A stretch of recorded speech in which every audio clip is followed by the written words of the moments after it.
भारतीय राजनीति में कहा जाता है कि दिल्ली का रास्ता उत्तर प्रदेश और बिहार से होकर गुजरता है। यानी दिल्ली जीतना है तो बिहार और उत्तर प्रदेश में अपनी जड़ें मजबूत करनी होगी।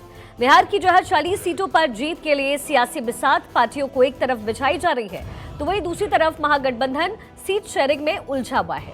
वहीं बीजेपी ने यादव वोटों को अपने पाले में करने के लिए मध्य प्रदेश के मुख्यमंत्री मोहन यादव को चुनावी मैदान में उतार दिया है। मोहन यादव आज बिहार की राजधानी पटना पहुंचे और एसके मेमोरियल हॉल में यादव समाज के लोगों को संबोधित किया।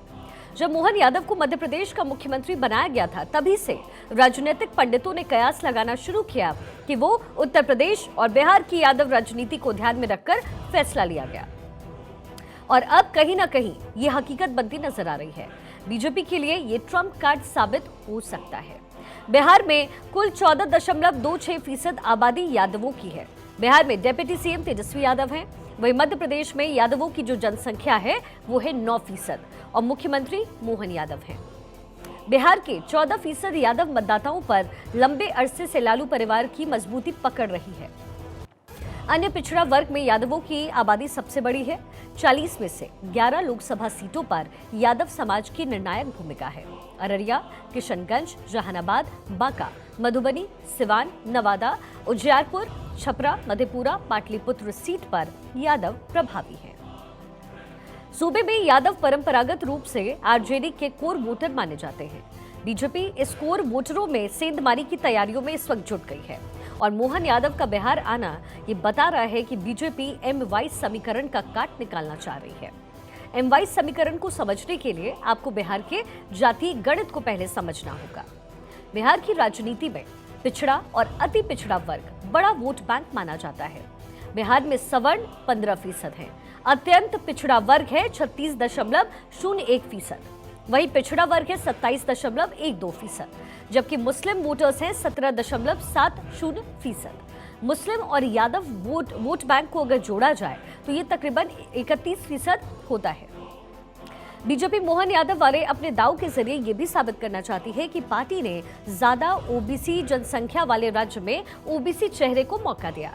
ऐसे में बिहार में भी अगर जनता बीजेपी को मौका देती है तो ओबीसी समाज से सीएम बन सकता है। भारतीय जनता पार्टी की बिहार इकाई ने लगभग 21,000 से अधिक यादव समुदाय के लोगों को पार्टी में शामिल करवाया।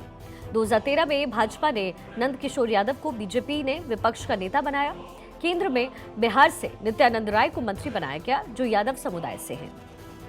अब मोहन यादव के दौरे से बिहार में ये संदेश देने की कोशिश है कि अगर यादव समुदाय बिहार में बीजेपी को सपोर्ट करता है तो फिर भविष्य में बिहार में बीजेपी किसी यादव को भी सीएम बना सकती है। बिहार पहुंचे मध्य प्रदेश के मुख्यमंत्री मोहन यादव ने कहा कि बिहार में पिछड़ेपन की वजह यहां की सरकार है। मोदी जी है तो निश्चित रूप से 2024 में फिर एक बार मोदी सरकार पक्का बनेगी।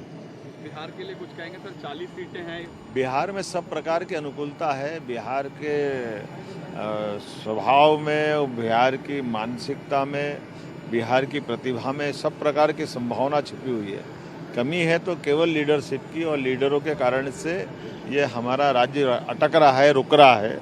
मुझे लगता है कि माननीय मोदी जी के नेतृत्व में अगर ठीक से प्रयास करेंगे तो बिहार भी आगे बढ़ेगा। बिहार के लिए माननीय मोदी जी का, भारतीय जनता पार्टी का, सबका बहुत आगे ले जाने का आग्रह भी है, लेकिन थोड़ी लीडरशिप की कमी है।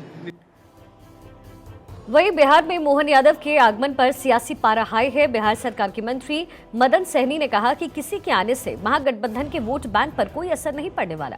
वहीं इस पर पलटवार करते हुए बिहार विधानसभा में नेता प्रतिपक्ष विजय सिन्हा ने कहा कि बिहार के यादव भी अब समझ रहे हैं।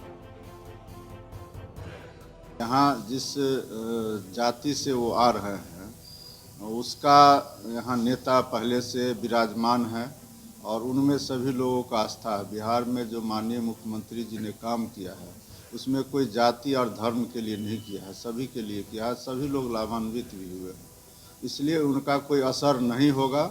देखिए, निश्चित तौर पर भारतीय जनता पार्टी किसी जाति का, किसी व्यक्ति का, किसी परिवार की पार्टी नहीं, ये सामूहिक नेतृत्व की पार्टी है।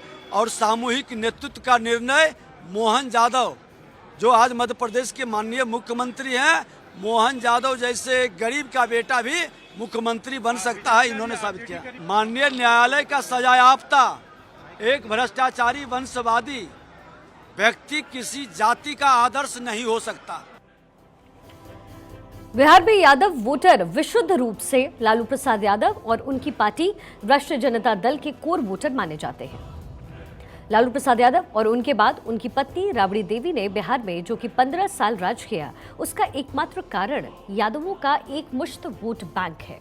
भाजपा लंबे समय से इस कोशिश में है, इस कवायद में लगी है कि यादव वोटों में सेंधमारी की जाए, लेकिन वो इसमें सफल कभी नहीं हो पाई। अब मध्य प्रदेश के सीएम मोहन यादव के बहाने यादवों को एक बार फिर से लुभाने की तैयारी हो रही है।